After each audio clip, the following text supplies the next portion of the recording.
I like to, when I was growing up, my sister and I were taken care of by a lady from Ireland. Her name was Mary Upton. She was a lovely lady. She took care of us when we were very young, and my mother had to go working. She was a single parent.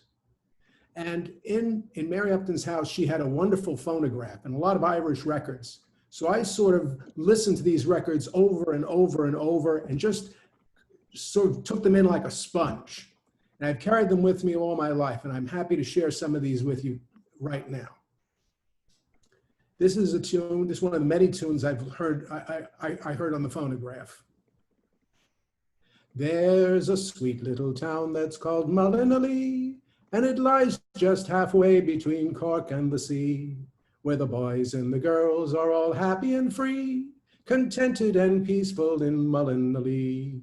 But sure, such an Eden was not meant to be, and trouble descended on Mullinally, and it came of a sudden like mist from the sea when Peggy O'D came to Mullinally. She had left as a wee girl aged about 3. She'd gone with her parents far over the sea, and she learned some queer tricks in the far USA and brought them all back here to Mullinally. The queerest of clothes that you ever did see, her lips and her nails painted red as can be. Such clothes and such style, why it's easy to see why Peggy O'D came to Mullinally. Well, not a girl then was courted from Cork to the sea, for the boys wanted no one but Peggy O'D. Each one of them thought that his wife she should be, till they found out she'd married old Danny McGee. He was bald as an egg and he'd turned 83, but he owned half the land around Mullinally. 'Twas a very fine match, and between you and me, that's why Peggy O'D came to Mullinally. Well, the rumor got round that Miss Peggy O'D wasn't quite all she pretended to be. It seemed she had never been over the sea. She had worked as a servant girl back in Tralee. The guards came and took her right back to Tralee. She was wearing her mistress's clothes, don't you see? And now everyone's happy, except Ann McGee, since Peggy O'D's gone from Mullinally. Thank you. I'd like to, thank you very much. This is a poem I heard many times and actually heard live from the stage of Carnegie Hall when the Clancy brothers and Tommy Makem used to come on St. Patrick's night to sing for us. This is a poem that the actor of the group, Tom Clancy, used to do.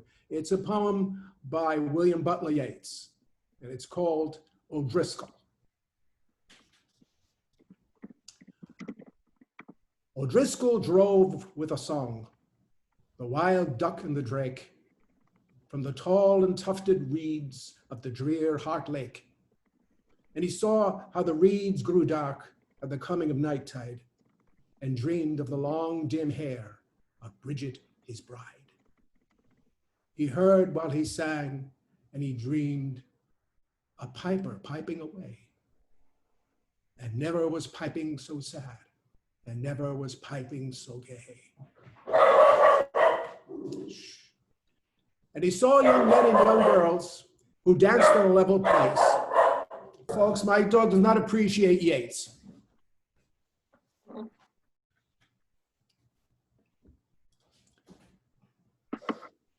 He heard while he sang and dreamed a piper piping away, and never was piping so sad, and never was piping so gay. And he dreamed and he saw young men and young girls who danced on the level place, and Bridget, his bride, was among them with a sad and a gay face. The dancers crowded around him, and many a sweet thing said, and a young man brought him red wine, and a young girl white bread. But Bridget drew him by the sleeve away from the merry bands to old men playing at cards with the twinkling of ancient hands. The bread and the wine had a doom, for these were the host of the air. He sat, he played in a dream of her long dim hair. He played with the merry old men and thought not of evil chance, until one bore Bridget, his bride, away from the merry dance. He bore her away in his arms, the handsomest young man there, and his neck and his breast and his arms were drowned in her long dim hair. O'Driscoll scattered the cards, and out of his dream awoke. Old men and young girls were gone like a drifting smoke. But he heard, high up in the air, a piper piping away. And never was piping so sad, and never was piping so gay.